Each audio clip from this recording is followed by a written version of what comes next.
வணக்கம்.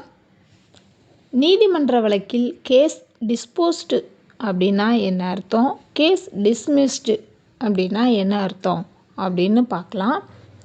First case disposed அப்படின்னா என்ன அர்த்தம் அப்படின்னா, கேஸ் டிஸ்போஸ் ஆயிடுச்சு அல்லது டிஸ்போசல் அப்படின்னா அந்த வழக்கில் எல்லா விசாரணையும் முடிந்து அந்த வழக்கில் நீதிமன்ற தீர்ப்பு வழங்கப்பட்டு விட்டது அப்படின்னு அர்த்தம்.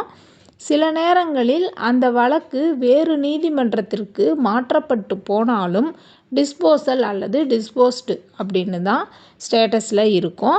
வழக்கின் ஸ்டேட்டஸ் டிஸ்போஸ்டு அப்படின்னு வந்தால் இதோட இந்த வழக்கு முடிந்து விட்டதா அப்படின்னா இல்லை, அந்த வழக்கு புதிய நீதிமன்றத்திற்கு புதிய வழக்கு நம்பருடன் பதிவு செய்து தொடர்ந்து வழக்கு நடக்கும்.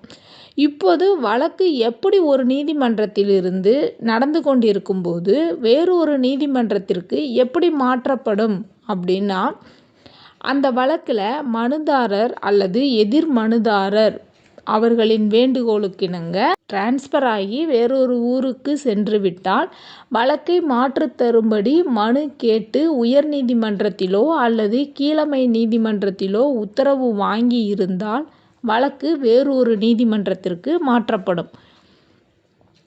வேறொரு நீதிமன்றத்தில் வழக்கு தொடர்ந்து நடைபெறும். அந்த உத்தரவு அடிப்படையில் அவர்கள் கேட்ட நீதிமன்றத்திற்கு வழக்கு மாறுதலாகி போகும். அந்த பழைய வழக்கு ஸ்டேட்டஸில் டிஸ்போஸ்டு அப்படின்னு தான் காட்டும். கேஸ் ஸ்டேட்டஸை செக் செய்யும்போது வழக்கு எந்த நிலையில் கடைசியாக இருந்ததோ, எப்படி டிஸ்போஸ்டு ஆனது அப்படின்றது தெளிவாக தெரியும். கேஸ் ஜட்ஜ்மெண்ட் வழங்கி இருந்தாலும் கூட டிஸ்போஸ்டு அப்படின்னு தான் வரும்.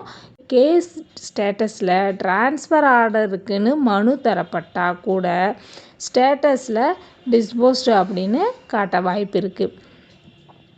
ஸ்டேட்டஸில் டிஸ்போஸ்டு அப்படின்னு வந்தால் கேஸ் டிஸ்மிஸ் ஆகலை, அந்த வழக்கு தள்ளுபடி செய்யவில்லை, மாற்றம் செய்திருக்காங்க அப்படின்னு தான் அர்த்தம். அந்த வழக்கு எந்த விசாரணையும் இல்லை, முடித்து வைக்கப்பட்டது அப்படின்னு அர்த்தம். சரி, அந்த வழக்கு முடிந்து விட்டது அல்லது கேஸ் வெளியில் மீடியேஷன் மூலமாக அந்த கேஸ் ஒரு முடிவுக்கு வந்து விட்டது அப்படின்னு இருந்தால் கூட கேஸ் டிஸ்போஸ்டுன்னு வர வாய்ப்பு இருக்குது. வழக்கின் விசாரணை முடித்து வைக்கப்பட்டால் கூட டிஸ்போஸ்டுன்னு வரும். அதே போல் ஒரு வழக்கு டிஸ்மிஸ்டு ஆயிடுச்சு அப்படின்னா என்ன அர்த்தம் அப்படின்னா, அந்த வழக்கை தள்ளுபடி செய்து விட்டார்கள் என்று அர்த்தம். ஒரு வழக்கு விசாரணை செய்யப்படும் பொழுது அந்த வழக்கின் சரியான காரணங்கள் இல்லை என்றாலும் வழக்கு தள்ளுபடி செய்யப்படலாம். ஒரு வழக்கில் மனுதாரர் சரியாக ஆஜராகாவிட்டாலும் எதிர் மனுதாரர் சரியில்லை என்றாலும் கூட கேஸ் தள்ளுபடியாக வாய்ப்பு இருக்குது. இப்போது டிஸ்போஸ்டு அப்படின்னா என்ன அர்த்தம் அப்படின்னு பார்க்கலாம். டிஸ்போஸ்டு அப்படின்னா வழக்கை முடித்து வைக்கப்பட்டது அப்படின்னு அர்த்தம். டிஸ்மிஸ்டு அப்படின்னா வழக்கு தள்ளுபடி செய்யப்பட்டது அப்படின்னு அர்த்தம். தேங்க்யூ.